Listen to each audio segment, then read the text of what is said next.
describe his inspiration for the selection of the crew's zero-G indicator. We have a quick clip of that. For the weightlessness indicator, I do have it with me. This is one of the heroes of our nice cartoon, Kitten Gaff. Yes, it is him. Especially this year, I believe it has been 40 years since this cartoon came out.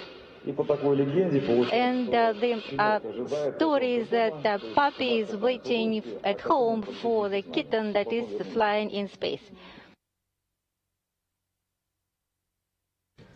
And here's a closer look at Gav, or Woof the Kitten, star of the Russian animated series made from 1976 to 1982 about a Siamese kitten. And you will see that floating just in front of the commander's chair, right in front of Oleg, and we'll see that float once they separate from the third stage of the Soyuz rocket and enter into microgravity. But continuing to get views inside the capsule and of the Soyuz rocket on the launch pad there in Baikonur. We're going to continue to check in on Mark Vande Hei, Oleg Novitskiy, and Pyotr Dubrov as they get ready to launch to the International Space Station. And right now we are 41 minutes and 30 seconds away. Launch is timed to take place at exactly 2:42 and 41 seconds Central. That's 7:42 and 41 seconds GMT, or 12:42 and 41 seconds over in Baikonur. And as I said, we're going to be answering some of your questions, so let's go ahead and start taking a couple of those now. And you can keep sending them in using the hashtag AskNASA. Our first one comes from Kate, who wanted to know how long can the station provide life support to more than 7 astronauts at once? That's a really great question, Kate. We don't have a specific amount of time. This is going to be a handover with 10 people on board, so that does put a little bit more of a strain on your resources, but thankfully we have what we call regenerative life support, so we're able to recycle a lot of the oxygen. We actually generate oxygen from water, which we have more than enough on board the space station, and then you have other life support responsible for scrubbing carbon dioxide and also providing drinking water, and we have enough food and other consumables on board to last for several months. And so more than enough on board to keep these 10 crew members going for a couple of days. And also we'll have plenty when we do the Crew 2, Crew 1 handover, where we'll bump all the way up to 11 on board for a couple of days. Our next question comes from Whitney, who said, silly question, but wanted to know how many flight suits do they give you? And do you ever actually use all of those pockets? Happy launch day. It's going to differ for the astronauts. They do get a couple, just in case any get damaged or dirty.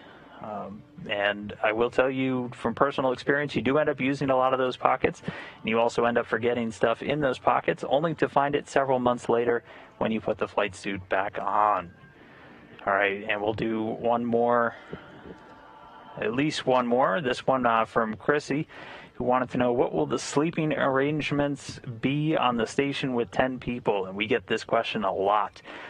So right now we have 7 crew quarters, the individual sleep stations for crew members on board the space station. We just installed a new one just this week inside of the Columbus module. So with the extra 3, they do what's essentially called a camp out. They find space in the different modules where they'll set up a temporary spot where they can attach their sleeping bag to the wall, and they just kind of camp out there for a couple of days. The crew on board works with flight controllers here on the ground to pick those spots, to give the astronauts as much privacy as possible when they don't have their own crew quarters, and it is just temporary. Our next one comes from Alejandro, who wants to know how much gravity the astronauts have during takeoff. So how many G's are they pulling? With the Soyuz, it's a fairly benign ride uphill. They'll pull about 3 or 4 G's at a maximum on the way up, primarily once they're under the power of that second and third stage. So not too bad. They typically pull a little bit more on the way home, but the ride up pretty smooth, with those liquid fuel boosters powering them up the whole way. And we'll go ahead and take one more, this one from Get Well Wickens. He wants to know, is the Soyuz rocket a one-time use, or are there reusable parts? The rocket itself is a one-time use. It's an expendable. So all of these different rocket parts will either fall to the ground in the vast expanse of Kazakhstan, or in some of the cases like the very upper stage, burn up upon re-entry in the Earth's atmosphere. But keep sending those questions. So now we're giving you some video here. This is from yesterday, where Russian Orthodox priests did the traditional blessing of the rocket.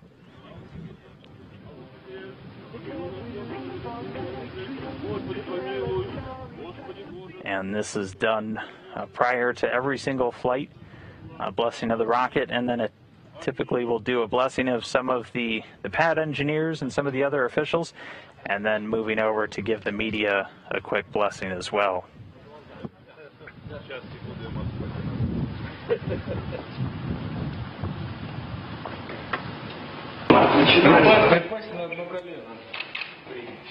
Today's activities in Baikonur, though, began several hours ago as the crew was woken up in the Cosmonaut Hotel in Baikonur. There is room here.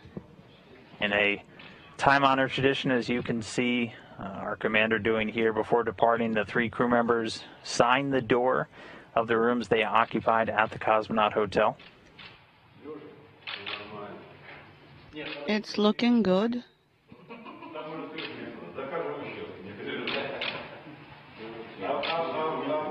For Novitskiy, this was his third time signing. For Dubrov, his first, as he's the rookie amongst the crew. And then Mark Vande Hei about to make his second flight aboard a Soyuz spacecraft and to the International Space Station. This was his second time signing a door inside the Cosmonaut Hotel. They were woken up at about 3:05 a.m. local time over in Baikonur. It was about 5:05 p.m. Central Time here in Houston, or 22:05 GMT.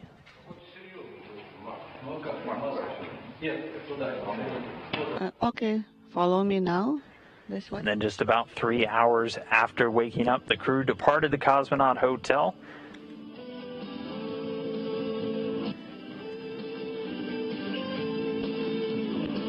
You can see 6 flight suits there, so the prime crew in front, the backup crew behind them. That's NASA astronaut Anne McClain, Russian cosmonaut Anton Shkaplerov, and another Russian cosmonaut Oleg Artemyev. The backup crew stays in quarantine with the prime crew throughout their stay in the Cosmonaut Hotel and their final time in Russia beforehand. And they're with them as they go through their final suit up and rides out to the pad. Again, another time-honored tradition of flying aboard the Soyuz, the Russian Orthodox priest blessing the crew as they make their way out of the hotel and get ready to board a bus and head over to get their suits on.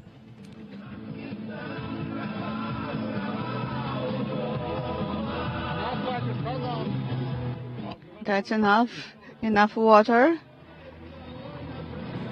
And so after a quick shower, they wave farewell to those that are gathered at the hotel, pose for a few final photos, and then board the bus. And then they are bound for what's known as Building 254, or the Suit Up and Integration Building. The Cosmonaut Hotel on the very edge of the town of Baikonur, just outside of the Cosmodrome grounds proper. It's about a 40-minute ride from their hotel out to the Suit Up building. And all of this happening about 3 hours after they woke up, about 6:05 in the morning. So an early morning for everybody there in Baikonur.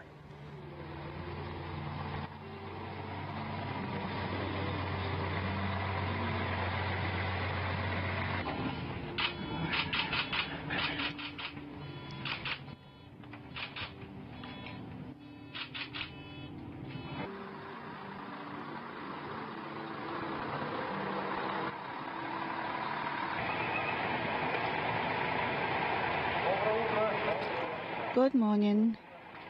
Good morning to everyone.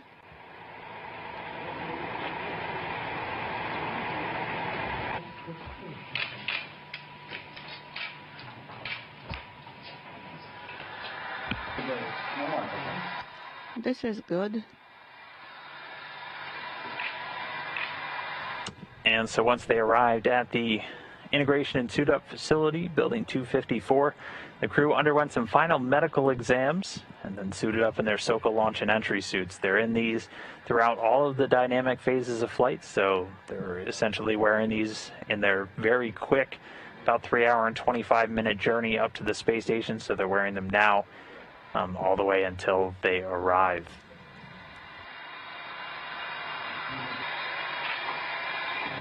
And these SOCA launch and entry suits are primarily worn if you're familiar with a lot of the different space vehicles. You're wearing these suits during the ride, and they're there to protect you in the event of what's called a cabin depressurization. So if for whatever reason a spacecraft were to lose the integrity of its hull, if the cabin were to go down to vacuum, these suits are connected to breathing air and can pressurize to protect the crew in the event that something like that happens. And that's why we have them wear these throughout all of what we call the dynamic phases, so things like a launch or any time you're rendezvousing, docking, undocking, and then coming home, the crew members will be wearing these suits. The small blue knob you can see right at the top part of the chest is used to adjust the pressure once they go through the inflation or the pressurization of the suit itself. And after they get suited up, and we'll see it in just a moment, each of the crew members goes and gets a quick pressure check or a leak check on these suits, and so we'll be able to see them inflate a bit. But again, for Mark Vande Hei, this is the second time he's done this exact same process. Again, so after they get the suits on, they move over to get a pressure check, just again to make sure that the suit is free from leaks. They each get into basically a mock-up of a Soyuz seat, so what you're looking at is what it looks like once they're inside the capsule itself. They're assisted by suit techs who then connect their suits to a simulated line to pressurize the suit and start flowing breathing air throughout it. And so you'll see once they get locked in, the suits will kind of puff up, and that's how you can know that they're pressurized. It's easier to see if you pay attention around the leg area, and you'll see everything looks a little bit puffier.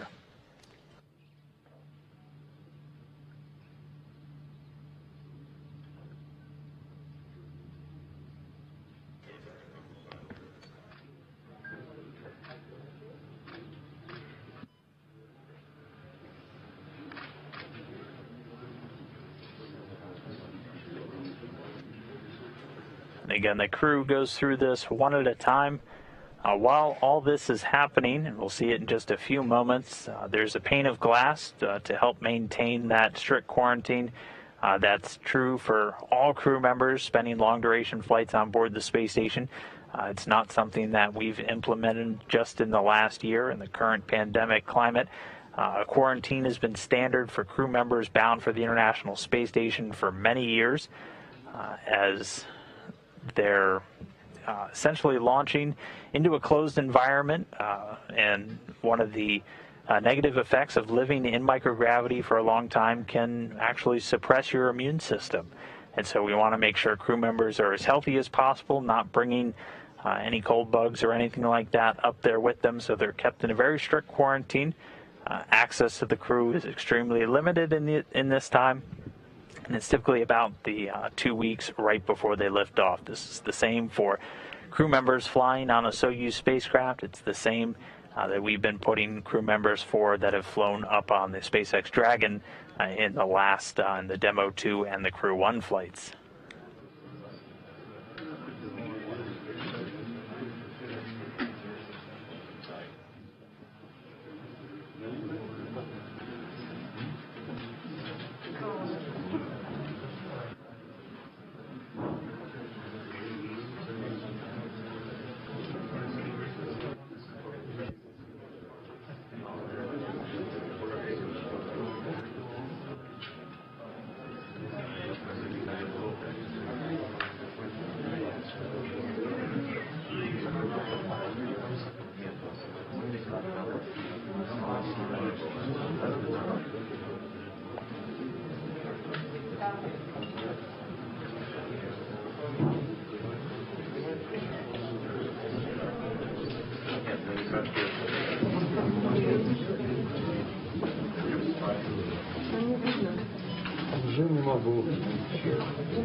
And then once their suits were confirmed to be leak-free,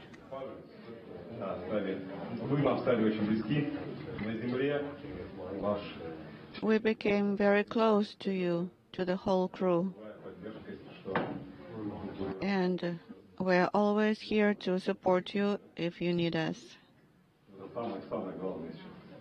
It's the most important thing to remember that.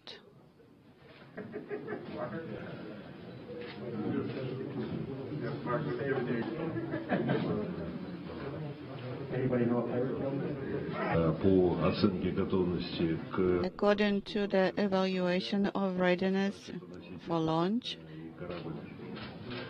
the rocket and the boosters are in good technical condition. Everything is working nominally, and I wish you successful completion of your mission.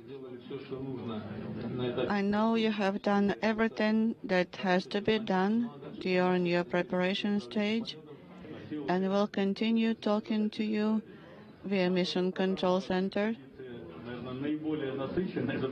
Your program will be a little bit more full than for previous crews. You will not be bored. Hopefully you will find some time to rest. And of course, continue supporting each other and stay good friends. I want to wish you all the best, and I want you to know that we're very, very proud of you, the whole crew, and know you'll have a great mission. It's been a pleasure watching you guys get ready for this mission. We're looking forward to seeing you on orbit, and you have people across the globe waiting to support you on anything you need. So thank you very much. and again, so they were able to talk to a number of folks inside after confirming their suits were leak-free, speaking with Sergei Korsakov, a cosmonaut who was assigned to the flight up until the swap for Mark Vande Hei, also speaking to Dmitry Rogozin and Sergei Krikalev from Roscosmos, and Ken Bowersox and Joel Montalbano of NASA. After that, though, they were able to board their bus. That happened right at about 8:56 a.m. Friday morning in Baikonur for the ride out to Launch Pad 31.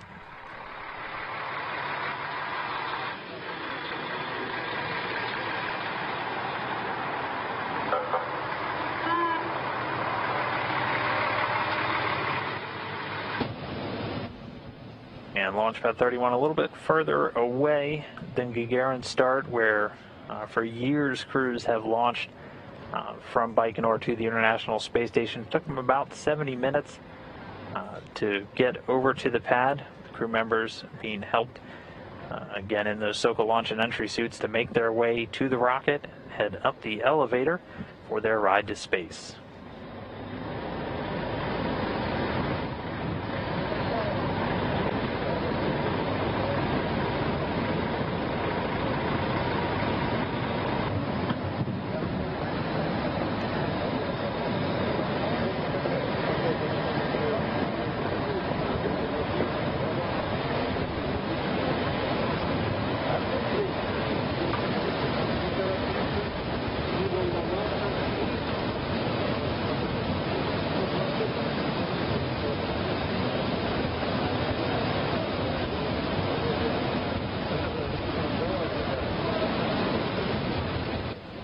And then once at the pad, the crew climbing a small flight of stairs, getting set up, taking a few final photos and waving goodbye to officials from Roscosmos and NASA gathered to see the crew members off before they head into the elevator for the ride up to the top of the Soyuz rocket to board their capsule.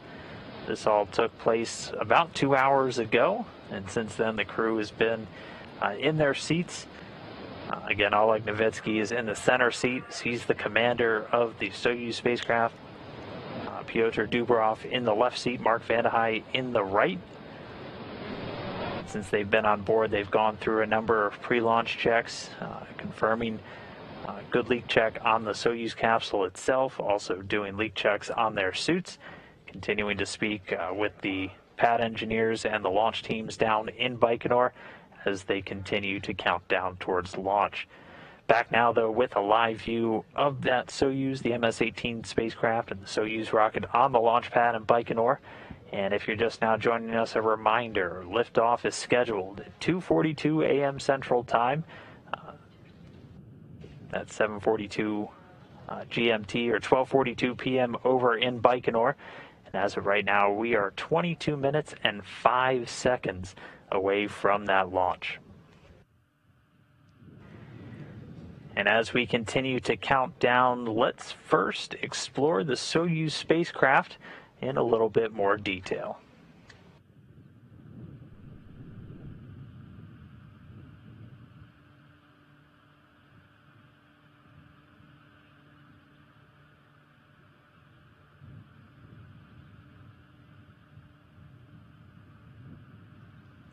The whole Soyuz spacecraft is 24.5 feet long with an overall volume of 177 cubic feet and comprised of 3 modules. The descent module, situated in the middle of the Soyuz vehicle, contains customized seats for the crew members during launch, entry, and landing, and contains all the controls and displays necessary for the flight. It also houses life support systems, batteries for the re-entry and landing, and the parachute and soft landing rocket engines that slow the Soyuz just before touchdown as the spacecraft lands in Kazakhstan. There are 8 hydrogen peroxide thrusters located on the module, which are used to control the spacecraft's orientation, or attitude, during the descent until parachute deployment. The descent module also contains a guidance, navigation, and control system used to maneuver the vehicle during the descent phase of the mission. This descent module is 7.3 feet long with a diameter of 7.1 feet and a habitable volume of 124 cubic feet. It is the only portion of the Soyuz that survives the return to Earth. The orbital module at the top is 9.8 feet long. It connects to the descent module via a pressurized hatch. This is where the crew has a small amount of room to move around following launch during the flight to the space station. It has a docking mechanism, hatch, and rendezvous antennas located at the front end. The docking mechanism is used to dock with the space station, and the hatch allows entry into the orbiting complex. The rendezvous antennas are used by the automated docking system, which uses radar, to maneuver toward the station for docking. There is also a forward-looking window in the module that the crew can use to take manual measurements of distance and closing speed with a laser rangefinder in the event of failure of the rendezvous radar system. The propulsion module houses the oxygen storage tanks, the main engine, and the attitude control thrusters, avionics, and communication and control equipment. The propulsion portion of this module handles all orbital maneuvers, including those needed for the rendezvous with the space station and the deorbit burn at the end of the spacecraft's mission. Before they are deployed, the 2 solar arrays are folded against the body of the propulsion module, which, along with the orbital module, separates from the descent module after the deorbit burn. The solar panels span almost 35 feet. The entire spacecraft serves not only as a crew transport vehicle to and from the space station, but also as an emergency return vehicle in the unlikely event the crew needs to leave the station unexpectedly.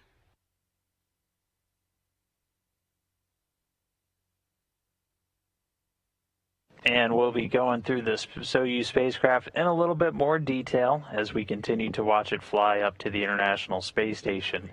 For now, though, let's take a couple of moments. If you have any questions about the launch or the flight today or anything about the space station, jump onto Twitter, use the hashtag AskNASA, and we will try and knock out as many of these as we can this morning. So let's do a few more. This first one up from Tristan wanted to know what are the main things to look for in order to have a successful launch. It's a great question. So this is essentially a 3-stage flight to orbit today. The whole thing over in just under 9 minutes. We'll look for a couple of key events. I'll outline those for you real quick. So about 1 minute 54 seconds into flight, the launch escape tower will jettison. If you look at this view of the rocket, it's the very narrow part at the very top. That's in place to detach and pull the capsule away from the rocket in the event there's any issue on the way uphill. That will detach at 1 minute 54 seconds, and just 4 seconds later, the first stage will separate. Now, the first stage on the Soyuz spacecraft are 4 strap-on boosters on the very bottom. They're firing along with the second stage for about the first 2 minutes into flight. Shortly after that, about 30 seconds later, the launch shroud, so the white part of the rocket just below the launch escape tower, that will break off, and that will unveil essentially the Soyuz spacecraft to the vacuum of space. That's there to protect it in the denser parts of Earth's atmosphere as the rocket climbs uphill. The second stage will shut down 4 minutes 37 seconds into flight, and then it'll separate at 4 minutes and 48 seconds. After that, the lower skirt of the third stage will jettison, and that will continue to fire until just before 9 minutes into flight. And so we're really looking for all of those different staging events to take place, and then we're going to look for what's called a good orbital insertion. That'll be the primary thing we want to hear at the very end of the ascent. All right, our next question comes from Brian, who wanted to know, will the launch be occurring at the time the space station passes over the launch site like it does from the Cape? It's a little bit different for this one, as it's timed extremely specifically in order for the Soyuz to make this this kind of fast-track to-orbit rendezvous. At the time of the launch, the station will be about 259 miles over northern Uzbekistan. It'll be about 335 miles behind the Soyuz as it leaves the launch pad. But then during that ascent, space station will actually leapfrog in front of the Soyuz during the climb to orbit. So when the Soyuz launches, station will be a little bit behind it, but by the time Soyuz hits orbit, station will be a little bit in front of it. That's a great question, but it is timed extremely specifically so they can make this quick to orbit, about 3-hour, 25-minute rendezvous. Our next question comes from Blockbuster. Wants to know, what is the docking in English time? I'm assuming you mean UTC or Greenwich Mean Time. That is a great question, and that's a pretty easy answer because that's the same time that we use on board the International Space Station. Docking today is scheduled to take place at 11:07 and 51 seconds GMT. It's the same time zone that they use on board the space station and that we follow at all of the different flight control rooms around the world just to stay in sync. Our next question comes from Nick, who wanted to know, which 3 Russian vehicles are already docked to the station, and what is the station's maximum crew capacity during crew rotation? Well, there are 3 other Russian spacecraft currently docked to the station. 2 of them are Progress or cargo spacecraft, and 1 is another crewed vehicle. We have the Progress 75 and 77 docked to the Earth-facing port on Zvezda, and also the very aft, or the very back part of station. And the Soyuz MS-18, which carried Kate Rubins and her Russian cosmonaut colleagues up to the space station about 6 months ago, is already docked. And then pretty soon at the Roscosmos module, or the mini research module number 1, in about 2.5 hours, or about 3.5 hours after launch, we'll have the Soyuz MS-18 spacecraft. The most we've had before, when we were doing these handovers, was about 9, and we're going to have 10 when we have 2 Soyuz spacecraft and the Crew 1 Dragon attached. We'll go up to 11, and that's expected to be about the max that we'll see for these crew handover periods in the future. That'll happen anytime we do what's called a direct handover, when a new crew launches and arrives at the International Space Station before another crew leaves. All right, our next question comes from Chris Davies. Wants to know, is there any plans to have a Russian join a Crew Dragon flight at this stage to return the favor for the many years of Americans on Soyuz? Great question, Chris, and there absolutely is. It's fully our intention to fly what we call mixed crews, so having at least an American and a Russian on every spacecraft going to the International Space Station. The Russian cosmonauts receive much more extensive training and have a lot more expertise on the Russian segment, which is functionally one half of the International Space Station. And the same is true for American astronauts and the U.S. segment. So to just put us in the best possible posture to continue operating the space station safely, and just have really the best people always on hand for the job, we fully intend to see our Russian counterparts join us pretty soon on the U.S. commercial crew vehicles that are currently flying to the space station, like the Crew 1 currently docked. All right, let's do one more for right now. This one comes from Dean, who wants to know, does Soyuz also use RP-1 as fuel? And does it use the same oxidizer that Falcon 9 used to launch Crew 1? It's extremely similar. It is essentially RP-1, which is just a refined form of kerosene that's very commonly used in a lot of rocket engines. There are some slight differences between the refining process, between the fuel used in the Russian spacecraft and in the Falcon 9 in America, but for most purposes they're essentially the same. And they both use the same oxidizer, liquid oxygen. The RP-1 and the liquid oxygen is used for all three stages of the Soyuz launch vehicle.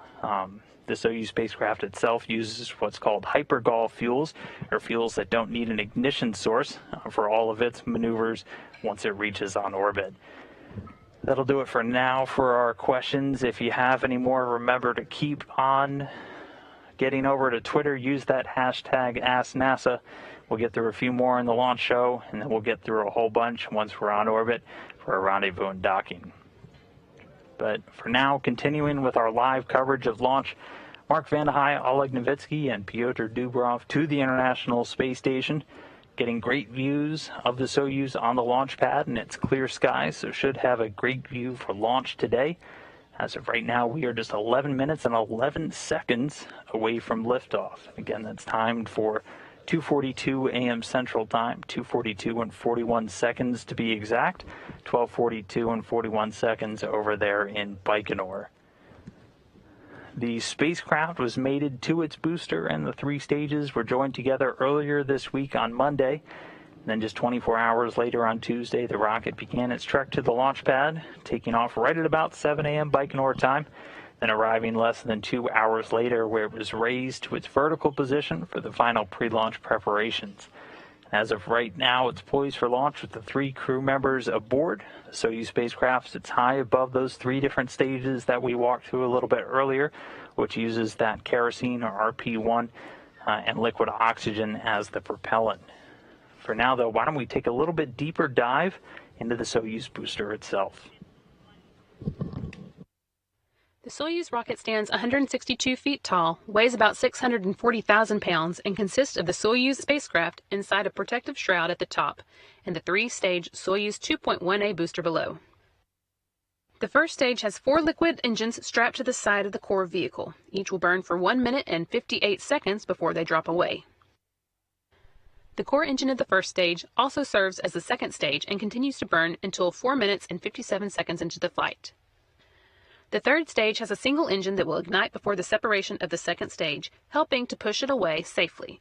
It will burn until the 8 minutes and 46 seconds mark of the flight, and at that point the Soyuz spacecraft will separate from the third stage, having arrived at its preliminary orbit.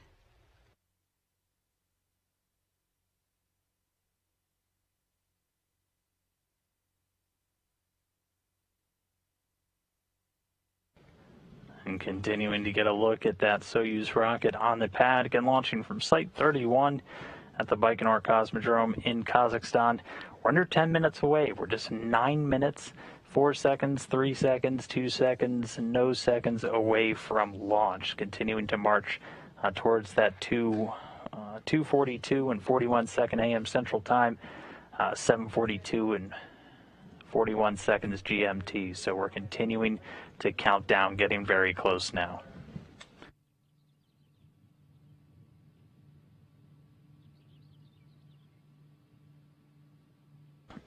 And as mentioned a little bit earlier, representatives from NASA and Roscosmos are going to be watching the launch unfold as they have with all of the events so far today, just a short distance away from the launch pad over there in Baikonur. For a quick update on the activities and how everything's been going, let's go now to NASA Public Affairs Officer, the one and only, Mr. Rob Navius. Rob. As the countdown here in the Central Asian desert reaches its final minutes, we are compelled to take a look back at the historic symmetry of this flight to the International Space Station with events that transpired here 60 years ago today. On April 9th, 1961, Yuri Gagarin was formally and secretly selected to become the first human to fly in space over his backup, cosmonaut German Titov. The final decision was made collectively by the iconic Sergei Korolyov, the great designer, and the head of cosmonaut training at that time, Nikolai Kamanin. And 60 years ago today, the final mating of the Vostok K rocket and the Vostok 1 spacecraft took place not far from where we are at this hour, setting the stage for its rollout to the launch pad 2 days later. Today, here at Site 31, a more powerful Soyuz 2.1A booster stands fully fueled to send Vande Hei, Novitskiy, and Dubrov to a city in the sky, the orbital laboratory that is the International Space Station. With everything proceeding smoothly toward launch and history in the air, that's it from the Baikonur Cosmodrome in Kazakhstan. Now back to you at Mission Control in Houston. Everything is according to the schedule. Control is on board, and I will provide the running commentary of the launch. Kazbek 1, copy. Everything is good on board, and we are ready for launch. Copy, Kazbek.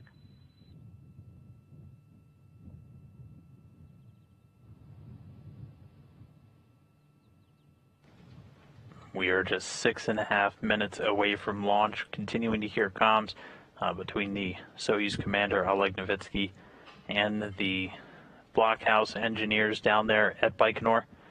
As you can see, the crew has closed their visors. That's Novitskiy on the bottom of your screen. He's in the center seat, the Soyuz commander. At the top is Pyotr Dubrov. He's in the left seat. You can essentially think of the left seat as kind of the co-pilot.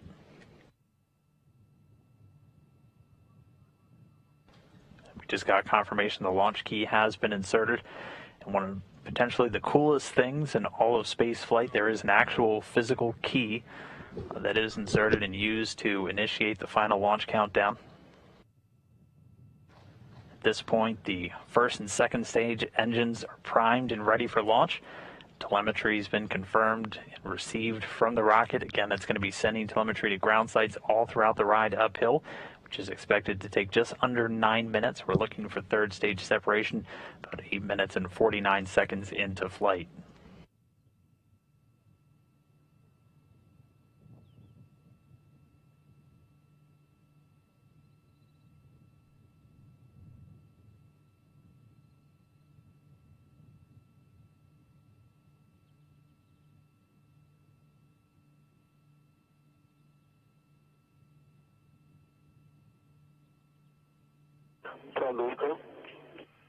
Combustion chamber nitrogen purge.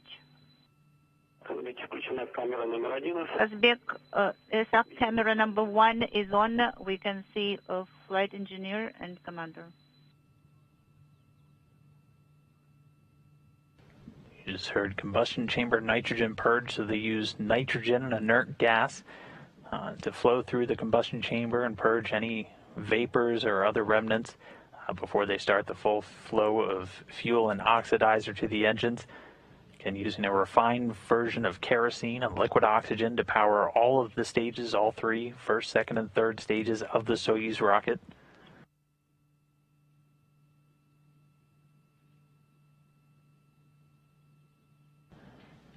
And just as a quick reminder, as we get up to the 4-minute mark, when we launch, the space station will be flying just over northern Uzbekistan, about 335 miles behind the Soyuz spacecraft as it leaves the launch pad.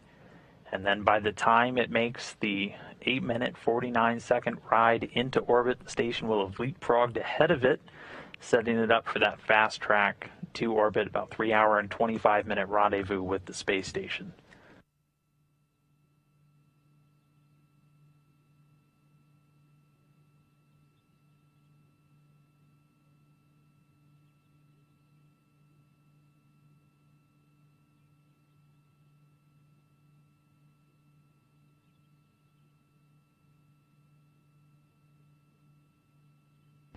Under 3 minutes and 20 seconds away. We're awaiting the call that the booster's fuel tanks are being pressurized for flight. This will just help optimize the flow of all of the fuel to the rocket engines, helps add a little bit of structural support as well to the rocket. Oxidized and fuel drain and safety valves are closed. Ground filling of oxidized nitrogen to the vehicle is terminated. And at this point, terminating some of the propellant feeds to the rocket. Two things to keep an eye on as we continue to count down. There are two umbilical towers, really those two ground structures attached to the rocket itself. That taller one's going to separate at about 35 seconds before launch, and the smaller one about midway up the rocket will separate, and once you see that separate, we're 15 seconds away from launch. Booster propellant tank pressurization initiated. So there's that call out. The booster tanks are now being pressurized for flight. Again, just helping to optimize and facilitate the flow of fuel to those engines in the first and second stage, which will fire simultaneously to begin the initial flight into orbit under 2 minutes from launch.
"55 seconds away from launch." We saw Oleg Novitskiy there in the center seat. His flight displays are configured.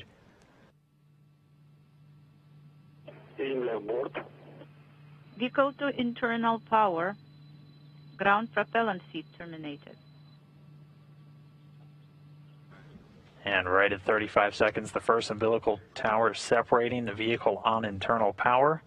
We'll have auto sequence start. So the ground propellant feed to the rocket has now completely terminated. Auto sequence initiated. Second umbilical separated, 15 seconds from launch. Launch command for ignition. Second umbilical tower separates.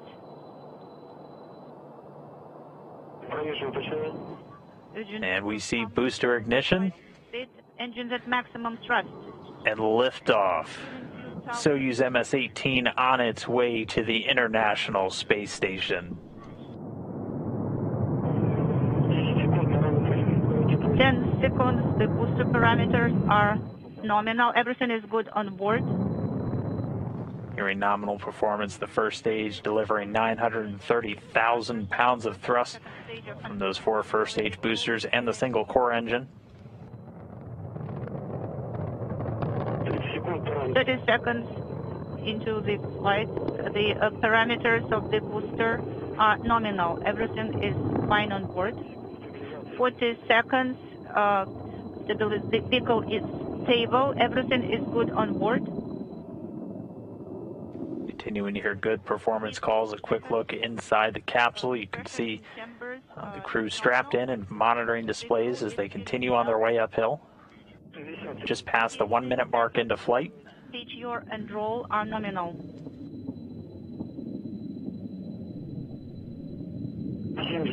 70 seconds into the flight.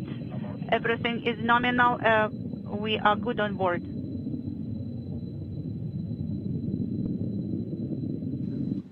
At this point, the space station has already flown over the Baikonur Cosmodrome and now making its way in front of the Soyuz spacecraft. The crew is feeling well.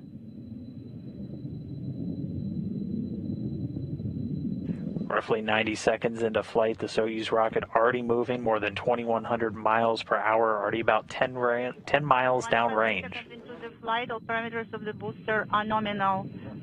The crew is feeling well at 10:44, unintelligible. Okay, you received the message about the casual parameters. Copy. And right on time, we see first stage separation, the Koryov cross, those 4 strap-on boosters separating. Now the single core stage continuing to power the Soyuz spacecraft into flight. Copy. Just before that, the launch escape tower was also jettisoned. Soyuz does maintain escape capability all the way to flight, though, with this stage able to use for a short time small boosters on the shroud itself, and then once the shroud detaches, able to use boosters on the spacecraft. So the shroud jettison is confirmed. We have controlled descent. And so we heard confirmation the launch shroud has jettisoned. In this animation, you can see the Soyuz spacecraft now exposed, continuing under the power of the second stage. 180 seconds into the flight, vehicle stabilization is performing nominally, and the crew is feeling well. Copy.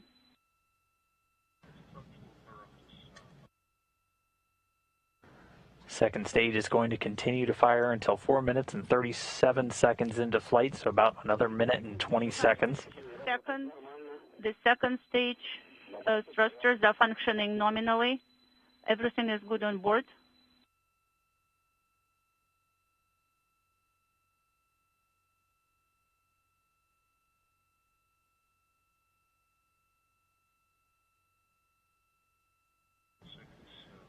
Getting some views from the spacecraft itself as it continues downrange. 230 seconds. Vehicle stabilization is performing nominally. Everything is good on board. At this point, the vehicle's already accelerated to just about 6,400 miles per hour, about 172 miles downrange from the Baikonur Cosmodrome.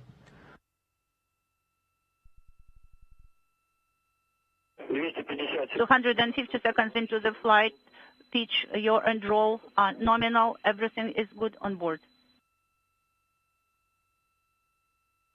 The pitch, yaw, and roll calls relating to the attitude or which way the vehicle is pointing. Hearing nominal is what we want to continue to hear on the way uphill. Everything continuing to perform normally with the Soyuz spacecraft and the rocket.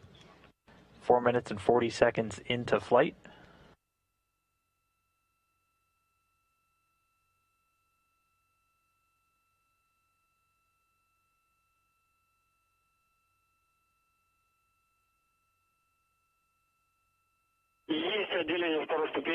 Second stage separation is confirmed.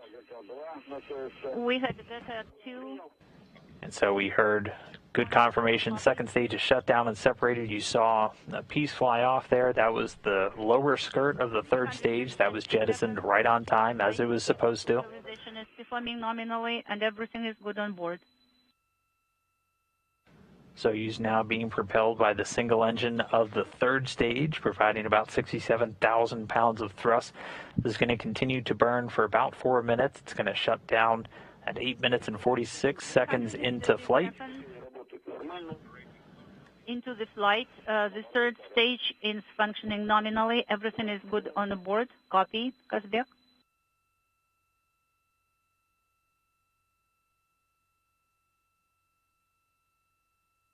$350. 350 seconds into the flight. Everything is nominal. Everything is good on board.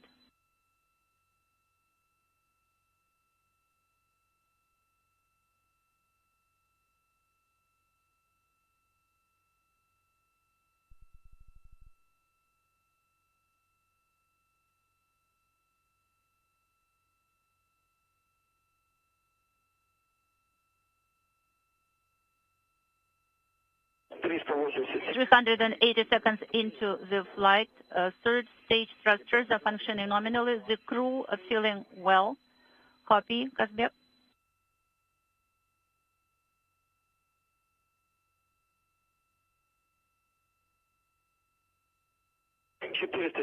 400 seconds into the flight, the vehicle is stable. Everything is good on board. Now just about 2 minutes left, a little under 2 minutes of power on the third stage. Once it shuts down and separates just a few seconds later, the Soyuz spacecraft will be flying free, and a series of pre-programmed commands will execute, deploying a number of the appendages, the antennas, and the solar arrays needed to power the spacecraft on its way to the station. And a number of antennas will also deploy for communications and tracking, including those that will be responsible for communicating with the station as the Soyuz makes its automated rendezvous and docking. 7.5 minutes since launch. We have about a minute 20, a minute 30 left until the third stage has done its job, and we'll shut down and separate.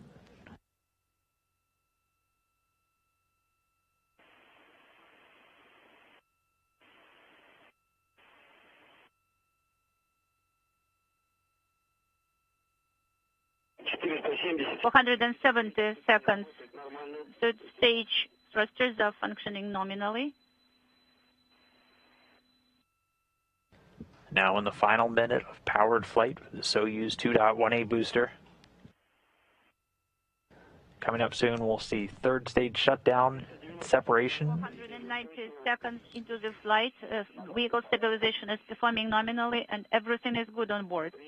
We'll look to confirm good orbital insertion, essentially confirming that the spacecraft is in the intended altitude, in the intended orbit. We are ready.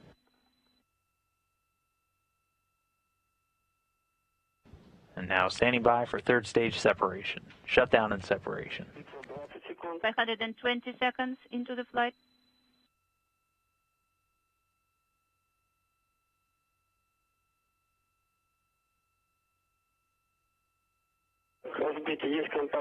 Kazbeki. Orbit insertion is confirmed. Our congratulations, and now Moscow, MCC Moscow will talk to you. Kazbeki, Moscow.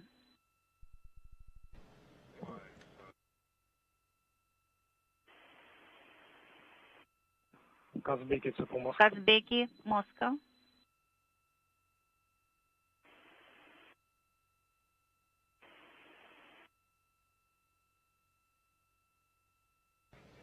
And so we saw a good shutdown and separation of the third stage. Solar array has deployed, standing by for confirmation that all antennas have deployed.